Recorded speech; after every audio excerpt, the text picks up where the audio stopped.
8:45 en este martes 10 de mayo de este año 2022. Avanzamos en esta ronda de comentarios. Es el momento de escuchar la participación y dar los buenos días a nuestra compañera Susana Gotro de Win. Buenos días, José Luis, y reiterar los buenos días a todos los que componen este staff. Mira, mi compañero Felipe estaba tocando un tema importante que no quise intervenir porque, bueno, entendía que hay que dedicarle el mayor tiempo posible, y creo que puso el dedo en la llaga con relación al tema de este señor que ha sido, ¿verdad?, salvajemente asesinado, porque no me queda otro término para decirlo. Y ¿dónde estaba el Ministerio Público en todo este proceso? Doña Miriam Germán ha hecho varias declaraciones, entre ellas ha dicho que no va a cooperar con dar las explicaciones, que entiende que es un irrespeto a las víctimas. Y yo la entiendo, porque el Ministerio Público en este proceso no ha sido cuestionado. Creo que no ha sido cuestionado porque la historia del Ministerio Público en la asunción de sus responsabilidades frente a las personas que están apresadas en los destacamentos, en la fase de investigación. Y eso no existe en el imaginario colectivo. O sea, los dedos apuntan a señalar a la Policía Nacional, quien efectivamente recibió el arresto, ¿verdad?, de los vigilantes privados, o como usted le quiera llamar. Y los arrestó y los llevó al destacamento. Ahora, inmediatamente se le dio entrada a este señor. Estaba bajo la vigilancia del Ministerio Público, que está adscrito al destacamento de Naco, que es uno de los destacamentos más viejos y donde efectivamente hay un Ministerio Público que hasta ahora no ha sido ni señalado, ni mencionado, ni siquiera sabemos si está siendo objeto de investigación. Pero a él le correspondía, no solamente por lo que dice la Constitución, sino por lo que dice su ley orgánica en muchas partes, de manera clara, como atribuciones del Ministerio Público está la vigilancia de todos los presos que están, no solamente en destacamentos, sino en recinto militar, en cualquier agencia que actúe como auxiliar del Ministerio Público, quien tiene la dirección funcional de la investigación de todos los delitos que tengan, ¿verdad?, características penales. Y yo creo que eso es importante para ver si de este tema sacamos lecciones. El Ministerio Público tiene la obligación, tiene las atribuciones y tiene amplias facultades que los dicen sus principios, su principio de colaboración, su principio de jerarquía, su principio de la dirección funcional y exclusiva de todo el procedimiento. Entonces, así como se ha pedido la investigación y están bajo investigación miembros de la Policía Nacional, de hecho, inclusive ya se han anunciado medidas drásticas contra ellos, yo creo que lo menos que puede hacer el Ministerio Público, que creo que está imbuido de verdad de ese espíritu de decir que no va a haber permisibilidad, es ver cuál es su responsabilidad en este proceso. Si el Ministerio Público que está allí, el representante del fiscal, y por eso me hace sentido que doña Miriam haya excluido de alguna manera a la Fiscalía del Distrito de la investigación, le haya ordenado directamente a la directora de persecución, quien en el orden jerárquico tiene la obligación de supervisar y vigilar y controlar que los inferiores jerárquicos cumplan con su deber, pues ya la Fiscalía del Distrito Nacional de alguna manera no podía asumir la investigación de uno de sus representantes. Este señor tiene que explicar, porque a 4 días de el individuo estar preso, porque fue a los 4 días que falleció, él no había rendido un informe ni había tomado ninguna de las acciones legales que tiene a su cargo para garantizar las prerrogativas y los derechos fundamentales del señor David. Si él hubiese actuado a tiempo, esto no pasa. Esa es la realidad. esta es la realidad mondilidonda, porque si bien es cierto que la policía tiene que garantizar la integridad física y demás, los derechos fundamentales, y él es jefe de la Policía Nacional, asimismo dice, tiene el derecho de impartir instrucciones y órdenes que la Policía Nacional no podrá negarse sin comprometer su responsabilidad y asumir sanciones disciplinarias y penales si hubiese lugar. Entonces, él tenía amplias facultades señaladas por su ley orgánica. Lo que pasa es que los representantes del Ministerio Público en los destacamentos vienen a ser ni siquiera sello gumígrafo, vienen a ser servidores de la Policía Nacional, servidumbres, y simplemente legalizan o tapan las actuaciones de la Policía Nacional. Si se reparten las culpas aquí, veremos que las culpas son muchas. Lo primero es que aquí no hay una norma de articulación de esa policía privada, cuándo debe actuar, cuándo no debe actuar, los límites, cómo debió entregarle esa persona que estaba bajo arresto de civiles, que está establecido también en la ley, que es otro tema. La conversación se ha complejizado tanto que nadie ha querido asumir si era posible arrestar por un civil, ni siquiera un guardia privado, bajo la conclusión. No solo, Susana, que si era posible ser arrestado por un civil, es que si usted no agredió, si usted no robó, usted y que intercambió palabras con una empleada de la tienda. Ahí está el tema. Pero usted no agredió, usted no robó, usted no hizo nada que genere... Usted amenazó. Bueno, y la amenaza, según el Código Penal, sí, Procesal Penal, es una acción cuando es a un tercero, que no es a un presidente de la República o a un funcionario en el ejercicio de sus funciones, es acción pública, instancia privada, y da lugar a un arresto por tercero si hay flagrancia. Da lugar. Entonces usted ve, ahí hay un tema. Yo creo que da lugar a una querella. No, pero no un arresto. Es que no es creer, es que la ley lo dice de manera expresa, que da lugar a un arresto por un tercero en caso de flagrancia, una infracción de acción pública o una infracción de acción pública en instancia privada. ¿Había una amenaza? Sí. Había concurrido inmediatamente, porque también la ley ¿cómo había una amenaza? Si el tipo va a la tienda, ok, intercambia con la empleada. Mira, esto intercambia no. Ella dice, sí. Pero el tipo sale de la tienda y se va y no ha pasado nada. También lo resuelve el artículo. No ha pasado nada. También lo resuelve. No, perdón. Es que el delito de amenaza se caracteriza por la amenaza misma. Ya si va vías de hecho, eso es otra infracción. Ahí hay una cadena. Entonces usted ve la diferencia, porque es un tema que hay que profundizar.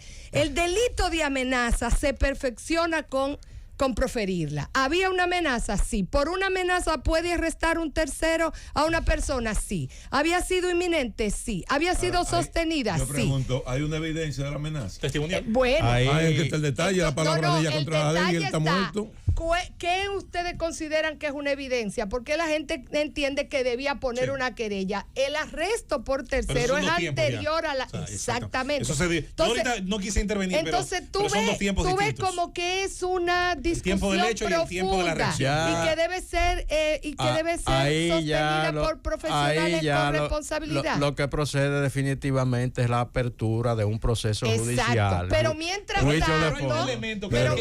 tanto hay que ver la legalidad de la cadena de acciones. Y es Susana cuando pasa de la seguridad civil de la plaza privada a la institución pública que es la Policía Nacional, que ya tiene un mandato de ley con unos procedimientos que aquí vivimos discutiendo Felipe y un servidor, que deberían someterse, a los cuales deberían obedecer. Y ahí es donde empieza el elemento donde nosotros tenemos ciertamente una mayor carga de indignación. ¿Por qué? Porque por más errores que haya podido cometer la plaza, que claro que sí, hay que reseñárselo, restregárselo, exigirlo. Sí lo cometieron, porque pero esa es la Policía Nacional que no quiere dividir los tiempos. Exacto. Y establecer pero esa es la Policía Nacional desde que empieza Susana, sabiendo que es tu comentario, desde que la policía recibe la custodia del ciudadano. Óyeme. Y ahí es donde entra el elemento de la necesidad. Yo nada más hago una pregunta. Yo nada más hago, como yo no sé de leyes. No, yo tampoco. No, pero yo no sé de leyes, pero yo sé leer un chin. Pero yo te voy a decir lo siguiente. Ese señor lo apresan creo que fue el martes en la tarde. El miércoles en la tarde. Correcto. El miércoles en la tarde. Coño, que me presenten la denuncia de esa tipa ahí en el destacamento. Exacto, por Que eso. me la presenten. ¿Por qué diablos tuvieron que secuestrarlo? Porque, no. Y ni siquiera los familiares, cuando fueron al destacamento a procurarlo, le dijeron que no estaba ahí. Era necesaria una querella para apresarlo. Coño, pero ya lo apresaron. Bueno, ya lo apresaron. Entonces, por eso. Ya lo apresaron, porque ella no fue y puso la querella. Bueno, pero no por es eso te antagónico digo. a la justicia Por que tú eso estás es lo que te denunciando, digo. No Es hay lo una que te digo. contrariedad. Por eso es que no es ociosa la discusión. ¿Podían apresarlo sin una querella? Sí. ¿El delito podía dar lugar al apresamiento de terceros? Sí. Entonces, el hecho de que aún lo hubiesen apresado sin cumplir los requisitos que establece la ley para un arresto de tercero, lo que terminó no vino por la culpa de un arresto ilegal. Sino porque la policía en su custodia no garantizó la seguridad de la plaza. ¿Tú sabes por qué se convierte en un arresto ilegal? Dime. ¿Tú sabes por qué se convierte en un arresto ilegal? Primero, porque no había una denuncia de parte civil. Que no es necesario una denuncia. Escúchame. Es que no lo es. Escúchame, espérate. No lo es. Tú estás hablando de los tiempos, yo también voy a hablar de los tiempos. Sí. Él llega. No es necesario. No lo pero podía estar arrestado igual. Ok, entonces una gente, porque amenaza a otro, puede estar secuestrado. Bueno, le voy a decir. Puede estar secuestrado. Bueno, es que mira, si partes de una premisa equivocada, siempre vamos a terminar equivocados. Ni era un secuestro. Bueno, es que eso es lo que dice la ley. Ni siquiera un juicio de valor. Ni era un secuestro, ni era un arresto ilegal, ni era prohibido por esa infracción. Entonces, por eso hay que dividir. Yo sé que en la mente lo que hay es buscarle una culpa a la plaza, independientemente que la plaza pudiera terminar con una culpa a la luz de lo que se ha mostrado. No lo hay. Vamos a ver cuando las investigaciones se profundicen y se comience a hablar del tema, porque hasta ahora las autoridades no han hablado del tema. Y no debieran hablar, que vamos a ver, otro tema. Lo vamos que a ver salido quién era el deber de reserva que tienen que tener las instituciones de investigación. Vamos a ver quién resulta ser el jefe de la seguridad de la plaza. Porque si resulta ser un oficial de la policía o de las Fuerzas Armadas, eso es lo único que justifique la regla. Eso no, para nada. Que él llame y vengan sus subalternos y propicien el arresto. La policía tiene que actuar, y así mismo dice el artículo 224, cuando un civil arresta a otra persona en flagrancia, debe entregarle a la Policía Nacional. Al contrario. Es que hay muchos mitos aquí, porque la conversación no ha llegado al punto preciso, porque aquí, de alguna forma, quieren encontrar a algunas personas culpables. ¿Por qué? Porque se entiende que esa es la manera de resarcirla. No, la culpa aquí está repartida en mucha gente. En todo el mundo. En mucha gente, y cada cual hay que ver su nivel de responsabilidad. Independientemente que fuera el diablo el jefe de la seguridad, si actuó dentro de lo que dice la ley, no hay ninguna más violación que el hecho de que si él es un militar activo o un policía activo, no podía tener un trabajo privado, que tampoco se ha normado la actuación de las instituciones civiles que prestan servicio en sitios como esto. Y ya ahí pudiera haber una violación, pero menor. Señor, esto no terminó en esto porque haya sido arrestado. Hubiese sido peor el hecho de que una persona, como se ha visto, lamentablemente, porque se ha violado el derecho de reserva, que estaba de alguna manera desestabilizado en una situación comprometida mentalmente, que haya hecho una amenaza como la que dicen que hizo, y la plaza lo saque para afuera y responsablemente entrara por otra puerta y pudiera tratar de materializar lo que había dicho. Hasta ahí, lo que yo he visto fue una actitud responsable de la vigilancia privada. O sea, que de la el primer plaza. intento que yo veo el primer intento serio de separar los eslabones de la cadena, porque yo lo que soy abogada, desde el inicio como que le empezaron a matarlo. Hay gente que dice cualquier cosa. Los abogados lo saben, los abogados buenos saben que eso es esto es un tema para mí es un tema de custodia policial. Para mí es un tema de custodia policial. Claro, porque él estaba en poder. A partir de que queda en poder de la policía. Caramba. Ya la responsabilidad ahora, de la policía. ¿a cuándo comenzaba la responsabilidad del representante del Ministerio Público? Si le dieron entrada. Y nosotros vimos una periodista con el libro en la mano de entrada, que por demás debió de estar en manos del Ministerio Público, y ese libro, aunque se sacara una copia. ¿Quién? El el representante del Ministerio Público, que hoy es el gran desaparecido. Entonces yo entiendo que doña Miriam diga que no va a dar, pero tampoco se le están pidiendo al Ministerio Público. El Ministerio Público hubiera jugado su papel y ejercido sus funciones y sus competencias y no hubiese tenido ese desenlace. Y todavía le dan los golpes que le dieron ahí en las condiciones que todavía están oscuras. También está el centro médico como lo recibió. A 3 días solo pueden acreditar una tomografía. Que no entremos en el tema de que la pantalla que ellos presentan no tiene la cronología del seguimiento del momento. Pero bastaba una tomografía. Podía un hombre que le habían tomado la vía, según dice, desde el primer momento que llevó, estar deshidratado los 3er días, edematizado, estar esposado, cuando los médicos tienen la obligación de garantizar las mejores condiciones ahí. Un hombre hipertenso, un hombre edematizado, un hombre comprometido su respiración, y cuando les vienen a pedir a poner soporte vital especializado, es cuando llegan los familiares que el hombre se está muriendo y nada más aparecen 2 o 3 médicos, representantes del médico, diciendo que actuaron bien. Ellos tienen que estar también en la investigación. Claro. Y si aquí no todos los que coaccionaron o dejaron de accionar no están siendo objeto de investigación,